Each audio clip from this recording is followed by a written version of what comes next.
my chances of passing the ICA first time is very slim. There's something called formulaic eyes where you just want to ask that patient about their ideas. One thing I had to learn, first of all, actively listen. It actually make a lot of difference because... My guest today is Dr. Trainee, a GP trainee who recently passed SCA on his first attempt. I used to do, there's something called formulaic eyes where you just want to, it's just in your head, you just want to ask that patient about their ideas, their concerns, their expectation.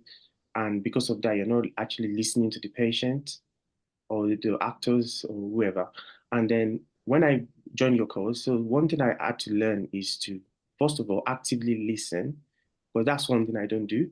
So I found that when you actively listen, you might even get maybe your ideas and your concerns from it or part of it. And then from there, I learned how to actually get out the full eyes without just asking it directly, making it look sound natural. So it actually made a lot of difference because it made it look like more like a conversation rather than an interrogation, and makes it feel very smooth and everything, and like the conversation to be like a flow of conversation rather than you're just interrogating someone, asking them questions and that. So that's like a big shift for me in terms of learning how to get my eyes out. So that's a good point. A common challenge is trying to move from this interview mode to conversation. The patient is not going to be forthcoming with a problem, and if you're just rushing it or doing it very business-like, they might not open up with you. Yeah. So then when it came to readdressing the eyes, how did you go about doing that? To be honest, even before I joined your course, I didn't even know. I didn't know I was supposed to be readdressing eyes. So it's actually something very important I learned as well. And I learned how to do that in a natural way as well, and also to show that you've listened to the patient, and to also remind yourself of the important things to deal with in your clinical management as well. So it's actually very, very important, something I think everyone should do to readdress the eyes. And yeah, it really makes sense because it makes it look like you're compassionate, you're listening, you really want to sort the patient out, or show that you really want to carry them along in the consultation, and not just your own agenda. So that makes a big difference when you incorporate the eyes in the clinical management, because then it is very person-centered and the patient feels like, okay, this doctor really listened and is now addressing my worries. So tell us about your confidence level. Where was your confidence on a scale of 0 to 10? Anyway, there's something that I'll remind you. There was a day we were doing a role play, and before we start, okay, well, before the first, after the first 1 minute, you just stopped the role play and you said, even from the way you start the consultation, the way you're looking or the way you're talking, whoever is marking or trying to watch the video and mark you will already be discouraged. So that feedback you gave me that day was very important because it's not something I was thinking about. I used to think about, but because you said I look like I was dejected, or so since that day when I start any consultation, I try to even appearing confident, even sounding confident is very important rather than not just how you talk to the actors, but the way you sound, the way you look. So that really made a lot of difference. Appearing confident is very important. So I learned that, and then initially I thought maybe because of the knowledge gap, that's why sometimes I might start maybe stammering, looking for words to say. But at the end of the day, I realized that you can actually learn how to be confident, even when there's uncertainty, even when we're not sure of where the consultation is going. You can still use some skills to make you look confident and still carry the patient along. So I learned that from you because before I joined your course, I'm sure I only maybe look confident a bit if I know the case very well. But if I'm not too sure, then I always look lost, and actually it shows.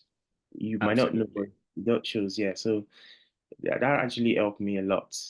that feedback he gave me. So yeah, so sometimes when you were practicing in groups, you didn't get that feedback that helped you. And I remember you mentioned to me you're looking for something external where you can actually see progress. So how did you interpret this feedback? Because sometimes people they struggle to interpret the feedback and they don't use it. I know that it's not easy, because sometimes some feedback might look like someone is judging you, or look like someone is coming for you or trying to discredit you or something. But in whole, because I know that you want us to pass. I know you're trying to make us consult better. And there's something you usually say. You always say that when because when you sat for the SCA, it's more of like you're competing with others on that same day. So, like you said something like when they're watching the videos, they'll be comparing you. So you're like, because there's a pass mark for every day, so you're like competing with others. So you need to like find ways to stand out. And when you get such feedback, I think the best thing is to just try and work on it. It might be difficult at first. It might feel a bit um, judged at first, but when you give me that feedback, maybe the kind of person I am, I always try to work on. If I get any negative feedback, I try to work on it and see how I can improve. So I didn't really feel bad. I just felt like, yeah, this is something I need to work on. This is something that's been you've actually pointed out, and I need to work on it. And I feel better when I realize that I've improved on it. I know that I don't do I don't look dejected by the start of consultation because I'm not sure what the case is about. Or so I learn how to look confident, try to sound like I'm in my consulting room, because sometimes you might start a consultation and it feels like you are the visitor in that room. Why you should be the one in charge. So that was a good feedback, and I think everyone should try and work on it if you know you lack in that aspect. So And credit goes to you because you actually went and put in the effort reflected on that feedback. And the reason why the first impression matters is because it sets a tone for the rest of the consultation and how you start it. If you build rapport with the patient early on, it's more likely for the patient to be engaged in that conversation and give you more information. Then the management plan becomes easier. So tell us about managing uncertainty. This is a common issue that trainees have. So there will be cases in the exam where they're testing how you manage something they probably know you don't know. So how did you deal with that? okay, let me tell you my first experience of being put on the spot. Let me put it that way, because when I was practicing my friends, I would say that I was in my comfort zone. So I don't care. I didn't care how I come off. If I don't do it well, even if you give me feedback, I won't take that serious. But when I joined your course and then we started this master class, I know you can't remember the first master class I joined, and the case, because you know you give us cases to do with the actors you brought on the program. And the first time I had a role play on your masterclass was a disaster. I don't know if you remember, because that was the first time that it felt like I was close to doing SCA exam. I'm not with people I know. I'm not in my comfort zone with friends that I can even say, I don't want to continue with this consultation. I just want to stop practicing. I want to go to something else. So it was a disaster because the case I did that day, I've not come across it before. It's like uncertainty for me. I think it was someone requesting sick note, and I was thinking maybe it's more of like a clinical case, and I didn't even know what I need to say. I was confused. I was looking very, I wasn't confident. So that was, for on a personal level, that was a big feedback for myself, that I knew that, yeah, you need to do a lot of work on yourself. So now talking about going through your course and after one-on-ones with you and improving on every aspect of the consultation and going for the exam. The cases I had in the exam that was more of like managing uncertainty, I was able to handle them well because I've learned that you just need to have an idea of what the patient wants, even if you're not sure of what's going on. So getting your eyes early, like you always tell us, and we are addressing the eyes, share the management. Even sometimes in the management, in the clinical management, patient might even point you to the direction of where you should go. So even the management is not something that you start lecturing the patient and you just follow what they want. And yeah, so I think that was how I was able to learn how to manage uncertainty. And you don't, I realized that you don't have to, if there's, you need to have some clinical knowledge, you don't even have to get the clinical knowledge 100%, as long as the patient, after the consultation, the patient is happy. I think that might even just be enough for you to pass that station. So yeah, that's what I've learned about that. There is a belief that if you don't know the answer, then you might not pass the exam or that station. But the thing is, the examiners are testing how do you manage even if you don't know the answer. And as you said, the patient can give you cues and helps you. As long as the management is safe, you will get marks. Sometimes there will be stations where the patient is not happy, like in the scenario you mentioned about the patient asking for sick note. Even if the patient is not happy in that case, if you've done the right thing and shown the right alternative, then you will score well, even if you might feel, oh, I didn't do that well. But maybe that's how the scenario should have gone. Yes, what you said is true because talking about, I remember you always stress about being safe, and that's one thing I think that's one thing I worked on in terms of even trying to bridge the knowledge gap. Before, initially, I used to think just have this, just know what how to manage this case, and that's it. But because of sometimes there might be time constraints, you maybe have little time left. You started clinical management on time, but you were not able to touch all the points that you want to. But as long as you make sure that you're safe, you manage patients safely, I think it should be enough.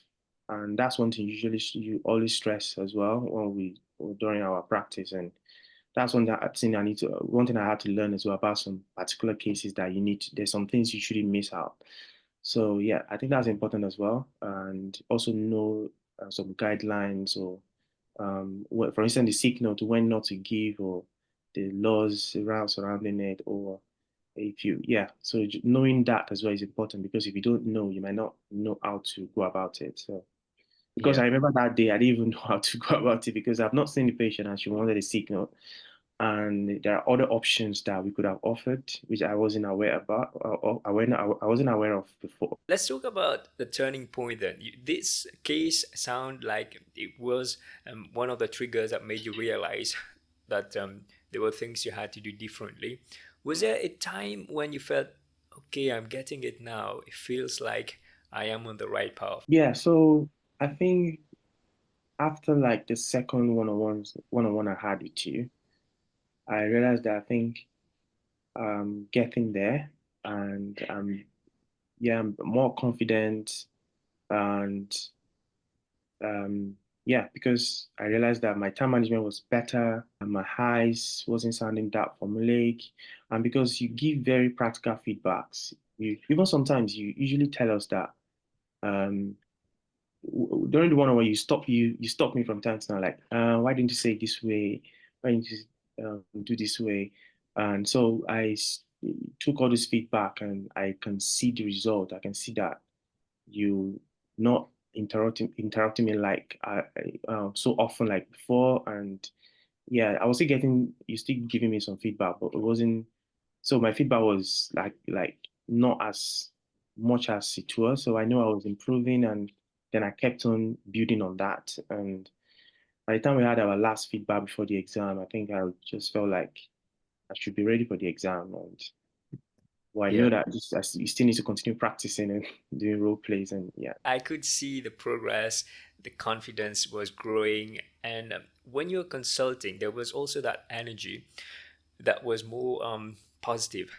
So that made a big difference. Now, tell us about on the day of the exam then. How did it go on the day? So the first thing I worked on that day was try to tell myself that no matter what, I should, I will be very confident and I will try to try to make sure I'm not too anxious, because your nerves will be all over the place, and you'll be very anxious before any exam anyway. But I just make sure I calm myself down.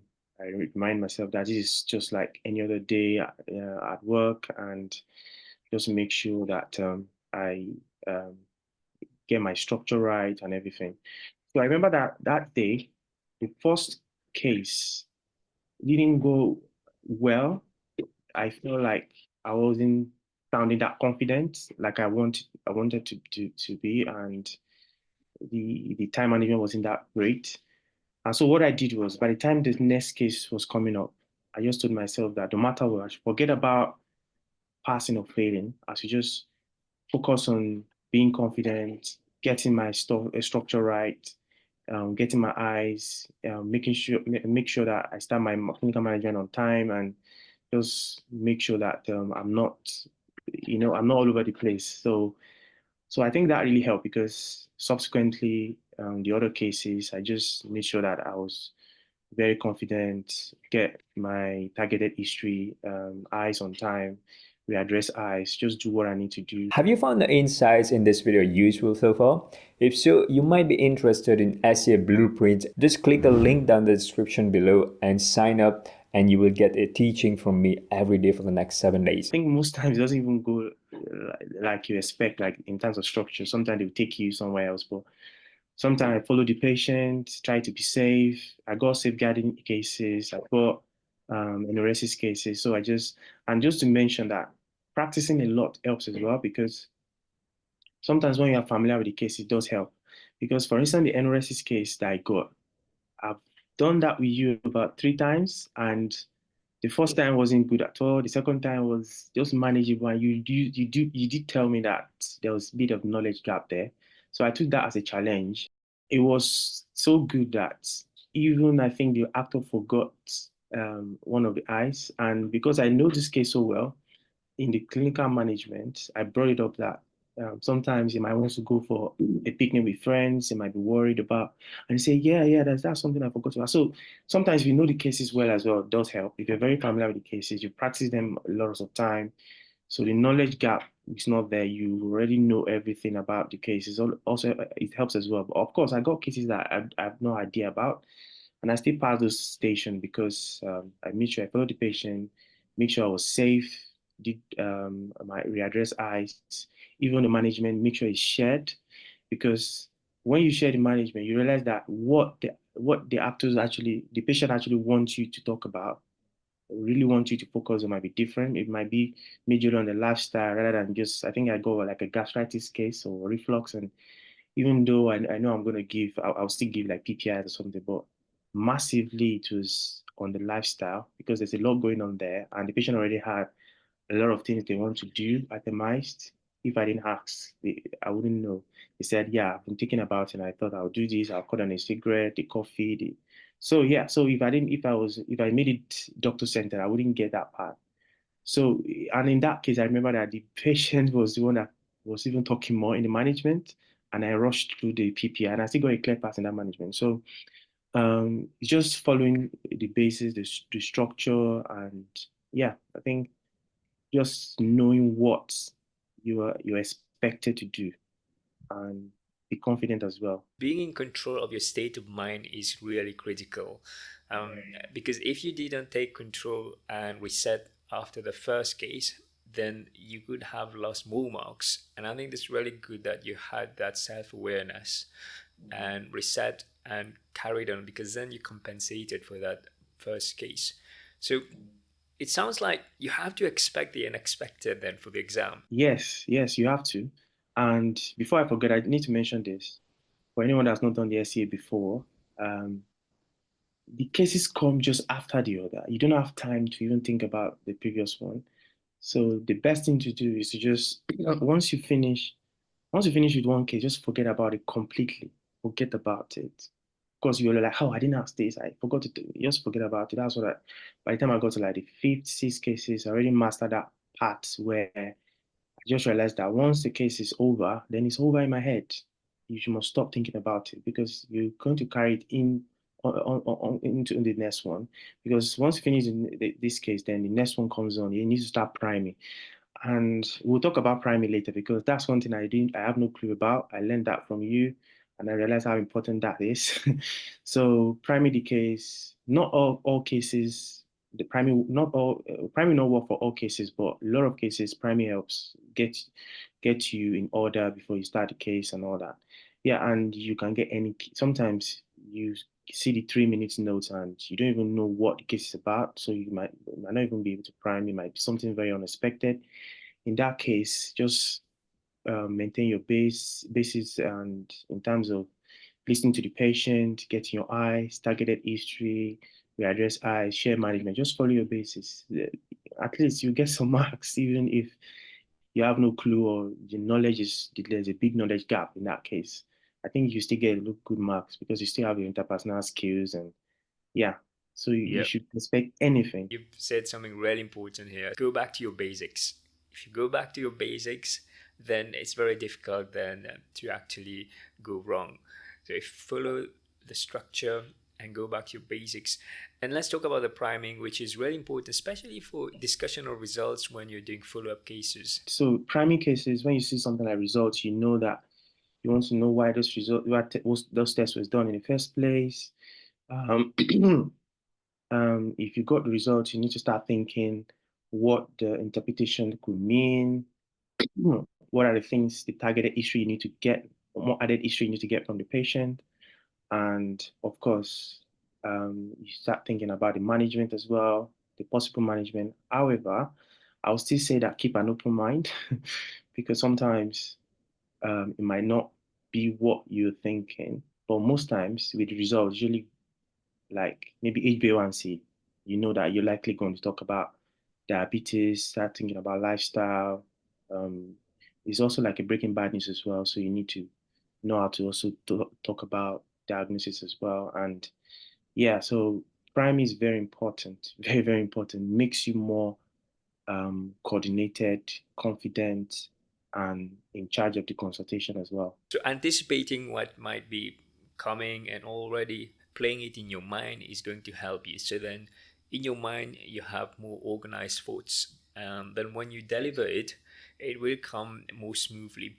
Because sometimes people, when they haven't thought through it, when they're talking, they're thinking and they're taking time to think, and it doesn't go really smoothly. Did you feel like what you were doing in the practice you've embedded, or did you feel like there were still some things that you felt like you didn't do that well? Well, I passed anyway, but the only thing I think if I didn't pass, I would have wanted Yeah. to work on more was there are some few cases where I think I was still asking too many irrelevant questions in the Mm. data gathering.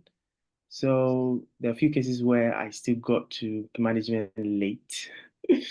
So yeah, I think that's something I would have make sure I perfect more because at the end of the day, I realized that sometimes the reason why you ask too much question and waste time before you get management is because it's either you've asked too many irrelevant questions initially, or you've already got your questions right, but you're just asking more irrelevant questions. So I think that's one thing I think I would have worked more on Mm. if I had to do it again. But I think I made up for it in the sense that I made sure the management was shared and I still got some marks. And I think the reason is because sometimes you feel like maybe there's a catch and maybe you didn't ask this, you need to ask this thing, you need to ask more. But most times they're very irrelevant that you're Yeah. just asking more and more. And Yeah, there's a temptation to keep asking more questions. exactly. You feel like you're going to miss something if you don't ask it. I need to say this because for someone that knows how to ask the very relevant question initially, you might think that someone asking too much question is asking too much relevant question. Sometimes, trust me, it's because you might have been asking very irrelevant questions, and then at the end, you're now getting the relevant question, then you're rushing it. I found that happens to me as well. Then the relevant question has started coming to my head close to when I was supposed to start in my management skill. So I just quickly rush it. But it comes with practice, is a skill as well. And yeah, When trainees ask question, they are selective and rank the quality of the question. I didn't know this before. I realized that you actually just need to ask questions. You need, what you need to actually manage that case safely. So there are three categories of question. The question you need to ask, the question that's good to ask, and then the question that's nice to ask. But many times people will ask question nice to ask, but they don't ask the one they need to ask, and then they have to rush towards the end. So tell us then, how did it feel when you got the results? Yeah, it was surreal. Like, because before I checked the before I checked the result out, I was feeling like, because I couldn't check it. I was calling everyone. How was it? This one said it failed. This one said it passed. Most people failed. Most people I called failed. So I was like, I don't think I will pass. I think I will fail. Let me just check it. So I checked and I passed, and it was the best feeling in the world. Trust me, because yeah, it was the best feeling because I was I know that I tried my best. I joined your course, which is a big leap for me, and I tried my best to take on all the feedbacks, try to work on them. I know I I did what I can, but I know that it can still go sideways sometimes, especially because one thing I realized that everything you've been doing, how you've been practicing, and everything, it comes down to that day of the exam, how you now approach the exam. So I know that sometimes some people might be unlucky, and even with all the practice, on that day you're just too anxious or you're stressed and your head was just all over the place. So I know something can go wrong.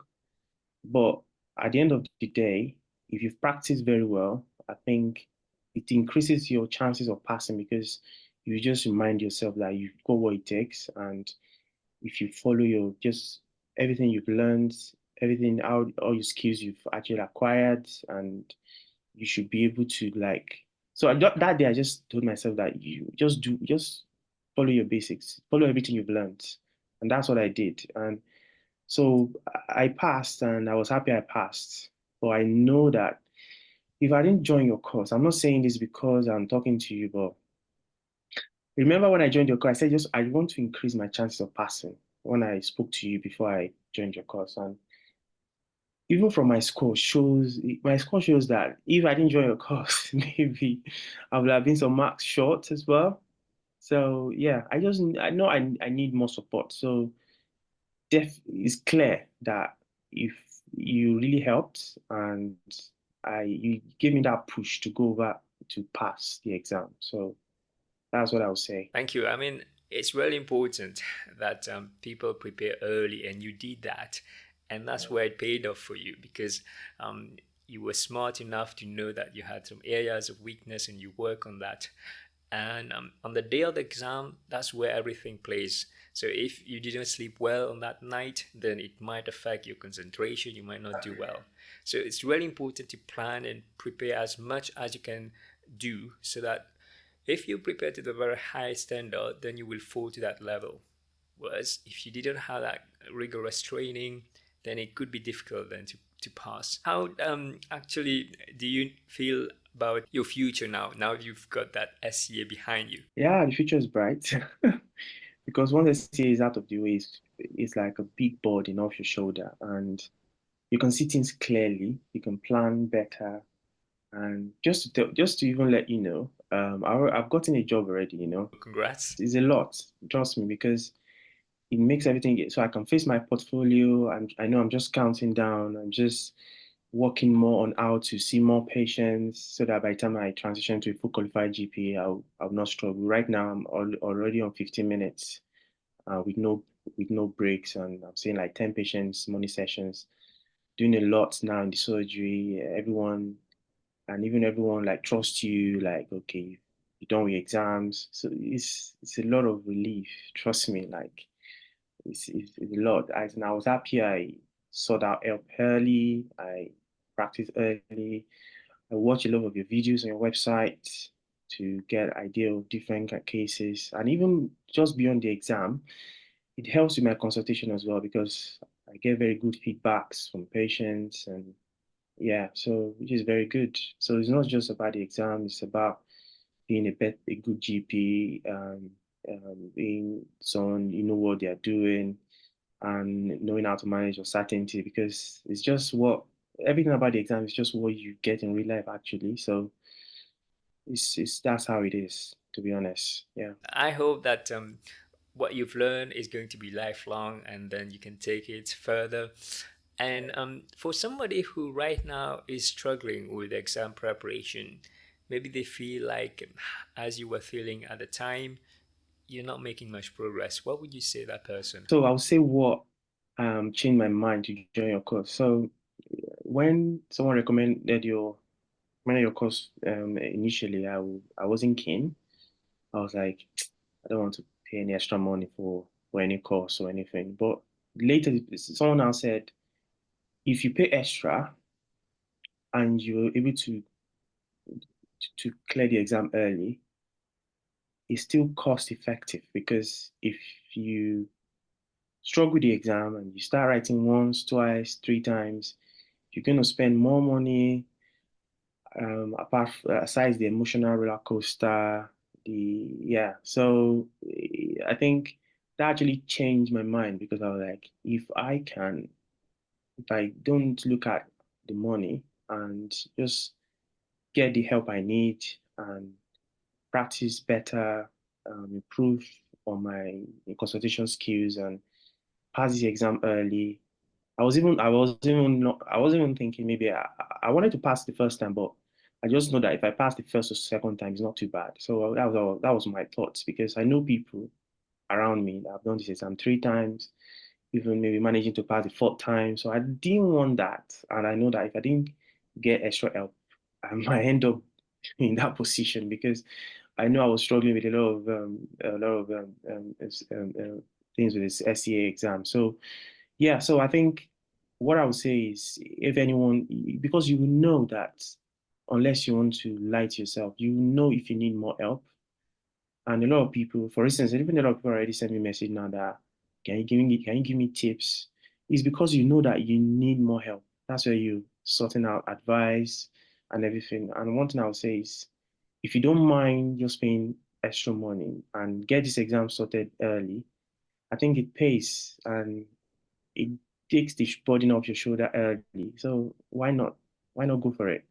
I'm glad I did, and I'm happy I did, because if I didn't, my chances of passing the ICA first time is very slim, very slim, very slim, because I knew I had to work on I need to work on myself in a lot of domains about this, that data gathering, interpersonal skills, a lot, and even talking about interpersonal skills, a lot of people think it's just what you say, is even how you say it. You need to be trained in a way. So, especially IMGs, because I realized that our counterparts, the British medical graduates, they've already incorporated that in their curriculum. They know more how to like move on consultation. They know the right phrases to say. We IMGs, we struggle a lot. Of course, we've got different other tongues we speak, so is an extra effort for us to actually know how to speak multiple languages. So, but a lot of IMGs need more support in terms of interpersonal skills, and maybe everyone might struggle with management, but interpersonal skills. And I used to say that interpersonal skills drive the three domains, drive everything, even how you get out your eyes. And that's something I really got feedback on and I worked on when I joined your course. So if anyone's out there and is struggling, I think just join your course and get it over with. That's what I would say, because it's better not to struggle with the exam, because that's the worst place to be. There's many people right now who are struggling with the exam and not getting the help, and also they don't know what to do. If you right now are struggling, I'll leave a link down, and if you want to schedule a call with me, we can see whether I can work with you to help you. I only take people I know I can help. So if you'll be a good fit, then we can work together. Thank you so much, Kenny, because it's been really good to share your story today on the channel. Thank you, Erwin.